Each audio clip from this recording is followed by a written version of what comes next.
We're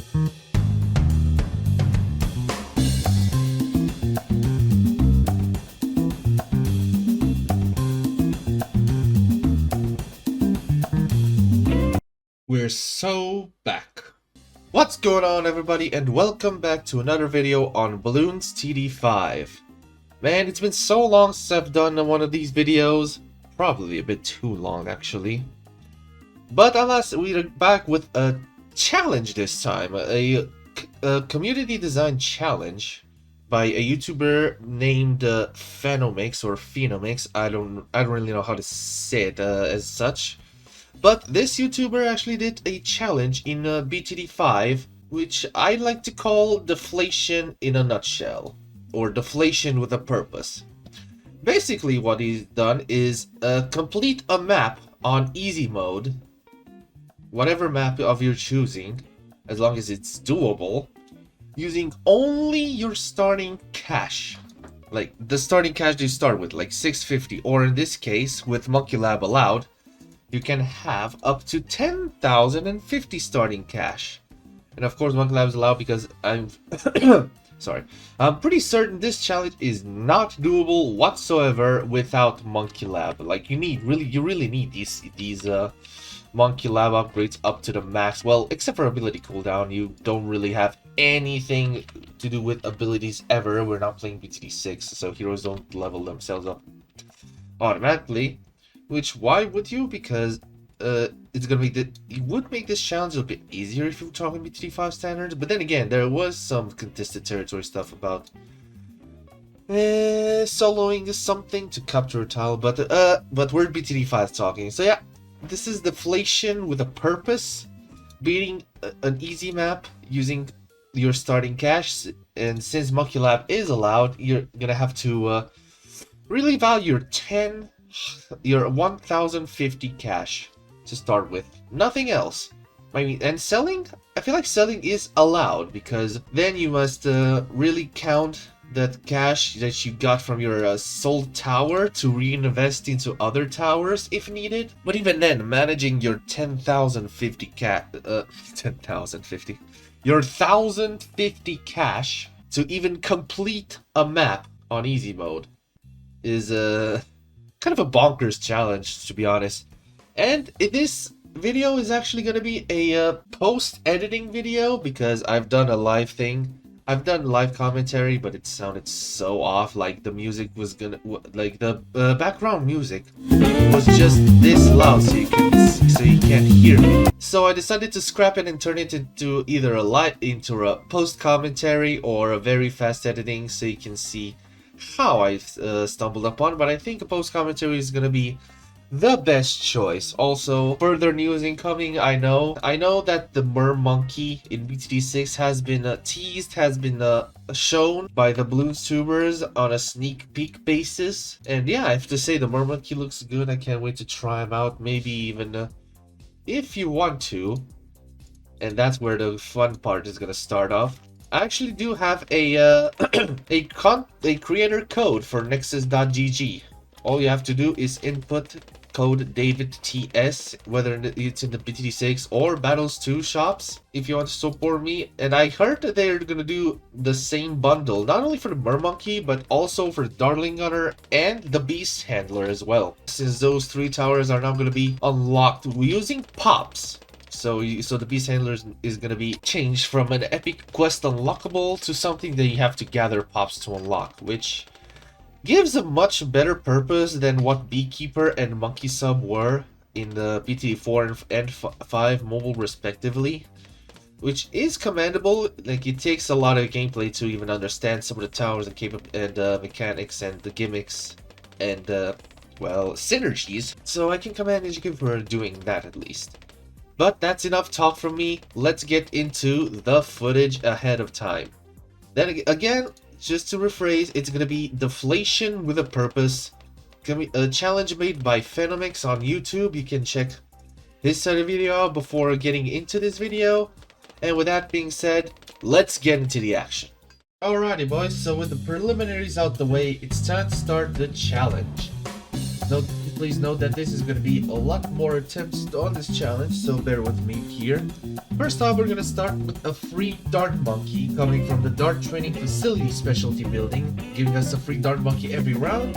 And once we got round 1 out of the water, it's time to change to the Spikesara specialty building, which, as you can see there, level 3 is going to give us 1 free road spike pile per round, so that all the power from that single dart monkey has to come through all the remaining rounds until we switch back before starting round 10 to the dart training facility to place out another free dart monkey. And from round 11 and onwards, we're going to switch back to the Spikesara specialty building. But until now, you see that the dart monkey is actually holding really well on its own. No engineer required yet, or whatever kind of attempt I did here. I know I did something regarding the boomerang monkey, but that that strategy obviously fell down really well, because why would you counter with the boomerang with the dart monkey? But as you can see, I also have the Bloons Scrambler Easter item from way back in 2015 or 2016 when the event was happening. I'm still not sure if Ninja Kiwi still does these Easter hunts when it's around Easter time, or like April or May. But if they do, it's all good and done. So round 10 is started.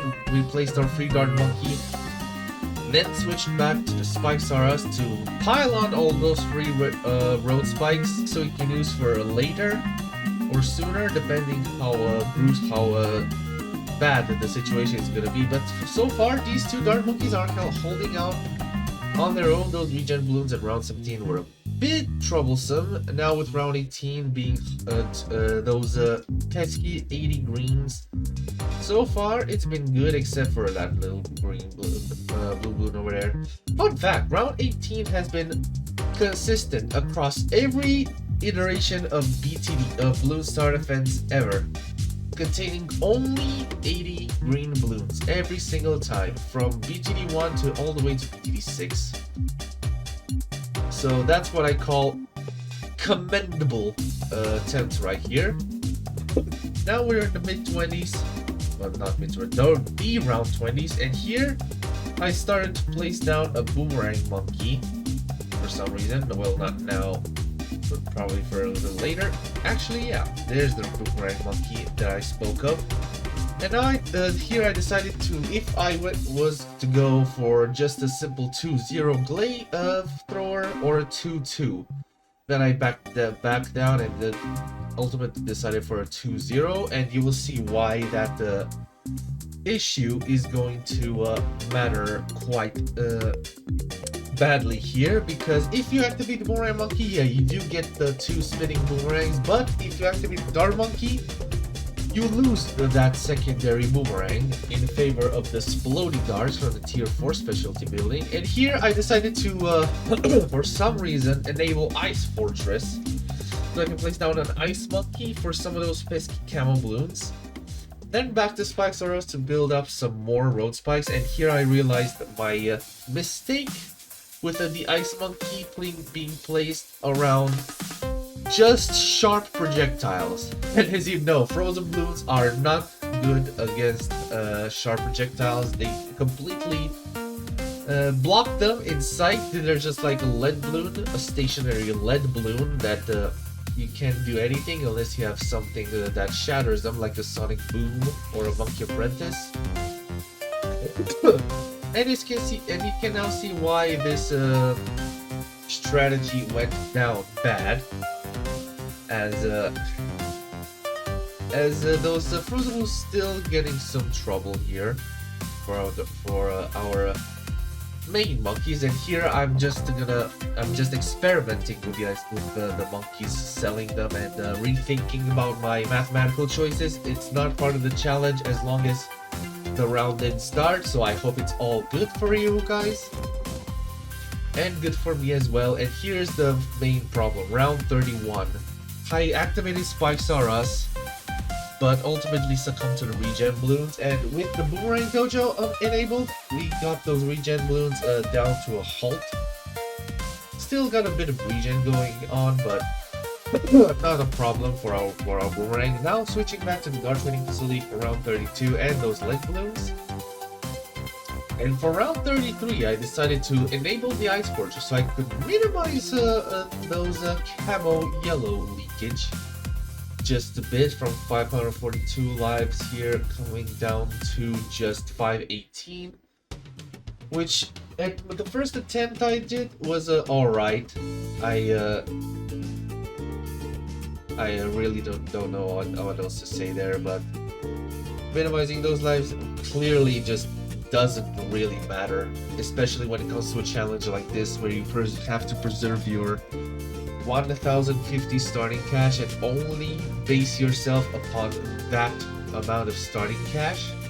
Yeah, round 35 with the Boomerang Dojo, clean up. Round 36 and set to enable spikes on us for another road spike pile.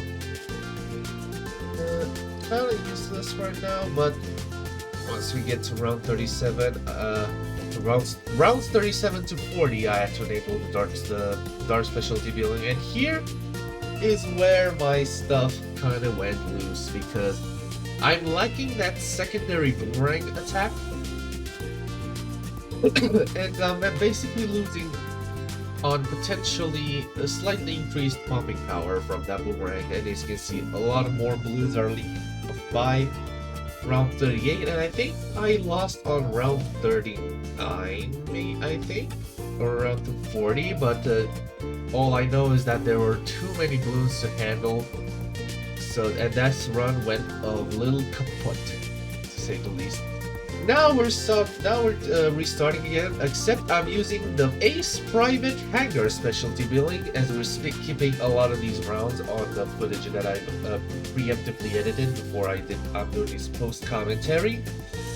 Yeah, Ace Private Hangar gets a sort of mounted dartling gun on the plane, and a tier 3 and a tier 4 that forward-firing Gatling gun is can fire anywhere within the range of the Monkey Ace. However, there's a caveat to this. Two caveats. The first one is that unlike the Dartling Gunner, where you manually control it, this Monkey Ace, Ace Private Hangar attack is limited range and only targets the balloons closest to the ace. So it doesn't target the first balloons, as it intentionally leaks those balloons as they pass by, which is pretty sad, but that's how the towers have been made there. But yeah, base Monkey Ace going like this with micro and precision, so that the mounted machine gun gets the job done. As you can see, around 35, as you saw, I got the Spikes R Us up until this round, which cleaned it pretty easily. So for round 36, I decided to go back to Spikes R Us because it was an easy breeze. Yeah, it was an easy breeze, just some pink balloons here and there. And then from rounds 37 to 40 onwards, activating Dark Training Facility just to handle these lead balloons. Then again, we're gonna lose on that sweet mounted free fire Gatling gun that Monkey Ace provides. Here, I decided to use more of my free road spikes to handle the those camos, so I can preserve those 600 lives, which I don't know why. Because my mindset is, if I save those lives, as you can see right here, I could intentionally trigger the Bloon Scrambler so it can clean some of the balloons out. Because with the Bloon Scrambler, it destroys the very first balloon it leaks, as long as it isn't a Moab class balloon, and it triggers a free monkey boost like the one from PTV Battles. And every tower on screen is gonna fire twice as fast for a limited time, which in some situations it is good as long as you leak a singular balloon and the rest of the balloons aren't as close to the exit. But as you can see, round 40 was complete with the free Dart Monkey. Round 41, back to the Spikes R Us Specialty Building, and a few more. I was gonna say a few more casualties here, but then I decided to switch back to the Ace Private Hangar to minimize those leaks once again. And round 42 is where I was I actually had to ace micro so I could minimize the regenning from those rainbow balloons at the very start. The first attempt here, I let a bit too many balloons get by and regen, and then I decided to do a little micro. This micro attempt kind of failed on me the first time because the monkey's targeting is way different than what you're used to in Battles 1 or BTD6. Yeah, third time's a charm, as you can see. It's not while a reference to the special mission with the same name. It's also a little breeze that I actually managed to micro that monkey ace as far as precise as possible. Back to round 43, decided to use Spikes on us once again to save up some more road spikes, but those ceramics at the end there are very... That clay shell of having 10 health is not a joke, so I switched back to the Ace Private Hangar to handle the ceramics and realize some of the lives. Round 44 being a bunch of zebras, again with the Spikes are us. Because if you waste a single penny on the road spikes, then you have nothing else to do when it comes to selling or rebuying towers, which was basically my mindset. And here, coming around 45, yes, I did enable Spikes are us in a favor of dropping pineapples. That timing would have been much better right there for those lets, so I couldn't get the split lets. Now, round 46, the Moab. Actually, again, like trying to minimize as much as possible with the leaks, and the Moab was like basically taken down easily by the monkey ace. Now round 47 is quite the big contender. I used my road spikes. I used the remaining road spikes and a bit of how do I say, a bit micro there until I gave up and used that spare money instead to buy a enhanced eyesight dart monkey, which would have cleaned some of the camos, but at the same time there was too many leaks. And on top of the Ace Private Hangar specialty buildings, clean those ceramics willy-nilly somehow. And I did have some spare cash for some of those balloons leaking, but alas, to no avail. That strategy also failed, so I resorted back to the Monkey Engineer, the same strategy that Phenomix used in his video. Because at first I've really underestimated the power of the Super Sentries. Because if you have the Engineer specialty building enabled, you get Super Sentries, right? But at the same time, with the Super Sentries, you also get decreased as hell production speed from the Engineer as well, so you can only have up to like 2.5 Super Sentries at a time, even with Monkey Lab. Which is why I initially backed out of the Super Sentries in favor of whatchamacallit, something more diverse, as like the Monkey Ace or the Boomerang as you saw early on. But to no avail, it really failed me. So I decided to finally give in, and instead use the Engineer with its Super Sentries, and again using the Dartmouth specialty building and the Spikes are a specialty building to amass more of those road spikes to use later on, because round 47 has all those camo pings. And my strategy was, if I were to leak as few balloons as possible, as few camo balloons as possible on rounds before 47, then I would have had a chance to even go up to round 48. But until then, we're gonna have to worry about the present and not the future. So here I decided to switch back to the Engineer specialty building, because those balloons are just not so friendly towards us. And with a few extra road spikes to catch on the leaks, we're beating it. Then round 42 was the culprit yet again. Actually handled a lot better here than anything, but ultimately I decided, screw it, I might just either get camos or just waste all my road spikes in order to defeat all the camos. And here's round 43, the round that that the Phenomix actually died on, but on our side of the bargain, we actually dealt with it quite nicely. And on these parts, I just decided to just screw it. I'm no longer preserving lives. I'm gonna let those balloons leak. With the balloon scramble at all. And round 44, just an easy breeze because of those extra sentries that spawned in there. Round 45, again a breeze with all those rainbows and things being obliterated and leads. And round 46, as expected, with the super sentries being this fast, the Moab was instantly shredded. And round 47 was actually quite the culprit. With all those camo pinks, until I decided, why not just activate the Dart Monkey specialty building and use those splody darts to give some extra pop power to the ceramics. My call with the Dart Monkey specialty building really worked out, as we minimized some more of those ceramic leaks and got some extra damage against those camo pinks. But we got to, in exchange, some re-sentries. So for round 48, I started enabling again the engineer specialty building just to see how we are handling against those rainbows. And I have to say, the sentry spawn speed was so awful, so I decided, why not just sell the engineer in favor of the monkey ace with ace private hangar. And look at this run. I'm gonna pause this one right there for you guys. If you see those life count and that monkey ace right there, you can actually see that I could have hypothetically made it to round 49, but I instead chose not to. Quit the round and resume. And here I'm showing you the last attempt on that round before I finally gave up. But the challenge might have been over, right?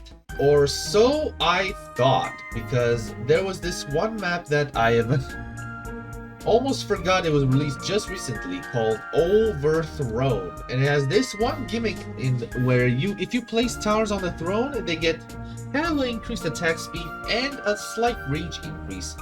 And if I were to place a Dart Monkey and a Monkey Engineer in each of the thrones, with the Engineer Specialty Building enabled and the Dart Training Facility enabled, alongside the Spikes R Us to, of course, preserve the Road Spike total so you could use for later rounds. And the throne handles the one problem I had with the engineer, which was its slow production speed. But with the throne, that production speed goes to a very, very high number. And as you can see here, some of the early rounds are easily managed with all those super duper sentries up to round 9, and as you can see later on up to round 10, getting at that Dart Training Facility. But even later on, not much to discuss except a ton of sentries and preserving a lot of road spike files from the Spikes R Us specialty building, and occasionally dropping at rounds 20, 30, 40, placing those free Dart Monkeys for some extra bit of popping power from our reserves here. Round 27, as you can see, a big breeze because the sentries here switching back to the engineer specialty building just to handle those leads. And round 33, I actually upgraded my Dart Monkey to enhanced eyesight, which gives me a slither bit of a money management here and there, which could be enough for the cheapest of towers if I sold it, like the cheapest of the cheapest base towers. And in my mind, it was like Dart Monkey, Ice Monkey, and Glue Gunner at the time. Here around 46 with the Moab and Super Sentries shredded through, except some of the balloons actually leaked here and there. I actually let more ceramics leak here around 47 and used my free road spikes to reserve most of round 47. And round 48 is going to be easy breezy with all those rainbows here. Right when round 48 ended, I actually did strategize a bit with the Ice Monkey so I can stall one side to make room for another. And as you can see, that strategy actually really failed me, and I used all my road spikes on the back to preserve Rosies. But the ceramic pile was actually so intensely high that I actually thought, what if I place the Ice Monkey? Well, it's got such a tiny range on the throne as it gets a range boost, but the speed of the Ice Monkey as it freezes all those blooms allows those engineers and sentries to catch with them in time and preserve some more leaks at the end. And round 50 is the culminating round This round was actually quite hard to manage, especially when it comes to the Engineer Sentry Spawn RNG. Yep, that's also gonna be a good factor when it comes to cleaning the round. Here I actually thought of using Dice Monkey to catch those those ceramics popping out of the Moab with the precise timing, but alas, the ceramics before the second Moab appear are really killing me right here. Here actually did a test run with activating the Dart Training Facility because of why not? I'm an idiot. But yeah, those Sentry RNG spawns are really hurting right now, because you don't get the most optimal spots to pop those Moabs into ceramics and the ceramics into nothing and still preserve your lives around. Yeah, until I decided why not place a glue gunner on the throne, because the glue gunner can one by one slow down those ceramics and catch some more time with like stall those ceramics before popping them down to nothing. But I feel like here is gonna be the winning round with all those ceramics, except not because like the sentry spawn speed and even the place the targeting the glue gunner really should matter here, until I did a last second ditch to sell a nice monkey right there, but that failed me. So I tried once again with a little bit extra money for an extra road spike pile, gluing all those ceramics down, preserving all those lives, defeating that first Moab, and in the end surviving the round with 11 lives left. And that, guys, proves to you that you can hypothetically complete this challenge with only your starting cash. Although it requires a gimmick map to do so, and the only gimmick map that really allows you to do so is Overthrow. So take that with a pinch of salt or with an asterisk on it, because as you saw there on express shipping, I actually could have hypothetically gone to round 49 if it weren't for me pausing and quitting and resetting the same round, only for it to get worse and worse due to my unluck with the monkey ace. But yeah, that's how the problem is. Hypothetically, in express shipping, round 49 is the max, and you can actually beat this challenge on Overthrow up to round 50. But yeah, that was a really fun challenge actually. I did get some bumps here and there, but ultimately it was really fun to do, especially commentate. But yeah, thank you guys so much for watching this. If you enjoyed it, please leave a like, subscribe if you haven't, and I hope to do more videos anytime in the future. But until next time, peace.